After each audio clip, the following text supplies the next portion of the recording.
Hello friends, welcome to all on our YouTube channel Math Idea by Seema Sharma. So yesterday we had discussed functions and its types with some questions of domain also. And today we will continue the topic domain of some different functions. So our first question is x minus 3 upon 2x plus 1. We have to find the domain of that function. How we can find the domain of that function? Firstly, we know that the denominator cannot be equals to 0. So, we start with this 2x plus 1 not equals to 0. Therefore, 2x is not equals to minus 1. This plus 1 comes on right hand side with negative sign. That means x is not equals to minus 1 by 2. Therefore, the domain of this function will become equals to all the real numbers except minus 1 by 2. Means minus 1 by 2 को छोड़कर x की अगर हम कोई भी value लें तो ये जो फंक्शन है वो क्या होगा? डिफाइंड होगा. Now our next question is 9 minus x square under root. So we all know that under the root the value is greater than and equals to 0. So how we can write 9 minus x square is greater than or equals to 0. We take negative sign common, x square minus 9 is greater than equals to 0. Their negative sign, we have to remove that negative sign so the inequality gets changed. It will become less than and equals to 0. Now a square minus b square. It can be written as x square minus 3 square less than equals to 0. So we apply x plus 3 because a square minus b square is equals to a plus b, a minus b less than and equals to 0. And now if we draw the number line minus infinity to infinity, there is minus 3 and there is 3. So we want that x plus 3 and x minus 3 will become less than and equals to 0. If we take value minus 4 plus 3 is negative value. Minus 4 minus 3, it will become also negative value. Then it will give us positive value. If we take minus 3 and 3 in between any value, like if we take 2, then 2 plus 3 is positive, 2 minus 3 is negative, then it will give negative value. 3 to infinity, we will take 4. 4 plus 3 is 7, positive value. 4 minus 3 is 1, it is also positive value. But we want less than and equals to 0. So the domain of that function will become minus 3 to 3 under the closed bracket because there is equals to sign and minus 3 and 3 is also included. So this is the domain of this function. Now move on next question. Our next question is x plus 2 upon x plus 2 under mod. This is modulus function. Now we know that the denominator cannot be equals to 0. That means x not equals to minus 2. Therefore, the domain of this function will become all the real numbers except minus 2. Minus 2 को छोड़कर कोई भी value अगर आप x की यहां substitute करेंगे तो ये आपका फंक्शन जो है वो प्रॉपरली डिफाइंड होगा. आपको ऐसे ही लिखना है करली ब्रैकेट में जो आप रिमूव करना चाहते हैं, मीन्स जो वैल्यू आप नहीं लेना चाहते. माइनस 2 को हम छोड़कर बाकी कोई भी वैल्यू लें तो ये हमारा जो फंक्शन है वो क्या होगा? डिफाइंड होगा. Now next is 1 upon root x plus mod x. Similarly we apply. देखिए अगर रूट सिंपल था, न्यूमिनेटर में था, तो हम लेते थे greater than and equals to 0. But अब रूट के अंदर फंक्शन है हमारे पास, बट वो डिनोमिनेटर में गिवन है, तो आप इसको क्या लेकर चलेंगे?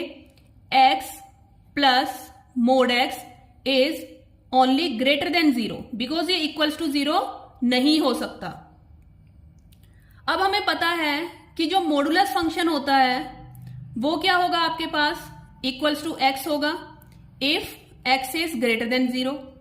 मॉडुलस जो फंक्शन है वो इक्वल्स टू -x होगा if x is less than 0। अगर हम इस आइडेंटिटी को यूज करें, अब देखिए x है प्लस मोड x है, ये हमें क्या चाहिए, ग्रेटर देन 0 चाहिए। ग्रेटर देन 0 चाहिए तो मींस ये क्या इंप्लाई करेगा कि x हमें क्या लेना होगा, ग्रेटर देन 0 ही लेना होगा। बिकॉज अगर हम x की वैल्यू पॉजिटिव लेंगे तभी ये हमारे पास x प्लस मोड x जो है वो पॉजिटिव होगा। सपोज हमने वैल्यू ली 2 plus 2, then it will become 4 positive. But अगर हम किसी भी केस में x की वैल्यू नेगेटिव ले लेते हैं, जैसे ही हम x की वैल्यू नेगेटिव लेंगे, x की वैल्यू नेगेटिव लेने से जो मोड फंक्शन है वो हमारा क्या बन जाएगा, -x। जैसे ही ये -x बनेगा वो तो इक्वल्स टू 0 आ जाएगा, लेकिन हमें तो 0 चाहिए ही नहीं, हमें तो जस्ट ग्रेटर देन 0 चाहिए, हमें तो इक्वल्स टू 0 भी नहीं चाहिए।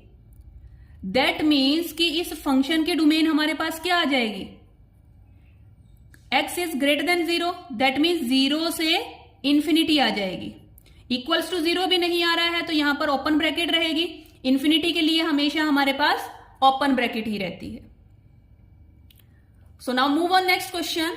Next is 1/√9 - x²।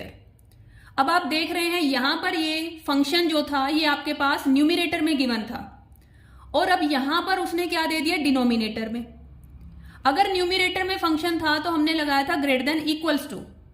अब डिनोमिनेटर में फंक्शन है तो अब यहां पर हम क्या लगाकर चलेंगे कि जो 9 - x² है वो जस्ट क्या होगा, greater than 0, just equals to 0 नहीं लेंगे, बिकॉज डिनोमिनेटर जो है वो हमें इक्वल्स टू 0 नहीं चाहिए होता।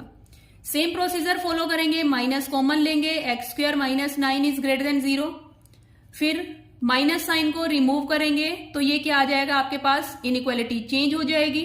a² - b² की आइडेंटिटी लगाएंगे, x + 3 आ जाएगा, x - 3 आ जाएगा, लेस देन 0। सिमिलरली वही प्रोसीजर हम फॉलो करेंगे जैसे यहां पर हमने नंबर लाइन पर फॉलो किया था। अब हम देखेंगे, अब हमें वैल्यू चाहिए नेगेटिव, लेस देन 0 वैल्यू चाहिए, इक्वल्स टू 0 नहीं चाहिए। तो आपके पास डायरेक्ट डोमेन क्या आ जाएगी, यहां पर -3 से 3 आ जाएगी। बट अब इसमें चेंज क्या होगा कि ओपन ब्रैकेट जो है वो आएगी इसमें, यहां पर आपके पास आ रही थी क्लोज्ड ब्रैकेट, यहां पर आपके पास क्या आएगी, open bracket -3, this is the domain of the function. Open bracket means क्या है कि जो -3 एंड जो 3 वैल्यू है वो इंक्लूड नहीं होंगी, इनके बीच की जो वैल्यूज हैं वो आपके पास जस्ट इंक्लूड होंगी। Now our next question is x² - x + 1 upon x² + x + 1। So same procedure, denominator can not be equals to 0, जो डिनोमिनेटर है वो हमारा इक्वल्स टू 0 नहीं होना चाहिए, तो हमने ये लिया नॉट इक्वल्स टू 0। अब नॉट इक्वल्स टू 0 कब होगा, अब अगर हम देखें x की आप कुछ भी वैल्यूज लें तो ये हमेशा क्या आएगा आपके पास, नॉट इक्वल्स टू 0। क्यों आएगा, बिकॉज यहां पर 1 की प्रेजेंस है, 1 की प्रेजेंस भी है, और आप देख रहे हैं कुछ भी वैल्यूज लेकर देंगे। सपोज हमने x की वैल्यू ली 1, तो 1 का स्क्वायर प्लस 1 + 1, तो ये आपके पास वैल्यू देगा 3। अगर हमने x की वैल्यू ली 2 स्क्वायर प्लस 2 + 1, तो ये आपके पास वैल्यू देगा 4 + 2 6 + 1 7। नेगेटिव वैल्यू भी लेकर देखते हैं, -3 वैल्यू ली आपने, -3 स्क्वायर -3 + 1, 9 - 3 + 1, 9 - 3 6 + 1 7। सिमिलरली -1 लेकर देखते हैं, -1 square -1 + 1, -1 + 1 cancel out, 1 square is 1, this one is also not equals to 0। तो आपने देखा अगर आप x की कोई भी वैल्यू लेते हैं वो कभी भी आपको आंसर 0 नहीं दे रहा है। दैट मीन्स इस फंक्शन की डोमेन आपके पास क्या आ जाएगी, all real values of x, कोई भी वैल्यूज लें आप x की, वो आपके पास क्या देगा, नॉट इक्वल्स टू 0 देगा डिनोमिनेटर को। दैट मीन्स इसकी डोमेन जो है वो आपके पास क्या आ जाएगी, ऑल रियल नंबर्स जो है वो आपकी डोमेन आ जाएगी। सो फ्रेंड्स, अगर आपको वीडियो अच्छी लगी हो तो प्लीज इसे लाइक, शेयर एंड सब्सक्राइब करिए। और आप कमेंट सेक्शन में लिख सकते हैं कि अगर आपको इसी टाइप की वीडियोस और चाहिए या आप चाहते हैं कि क्वेश्चन सीरीज जो है वो स्टार्ट की जाए, तो आप मुझे कमेंट सेक्शन में लिखकर बता सकते हैं। Thank you friends.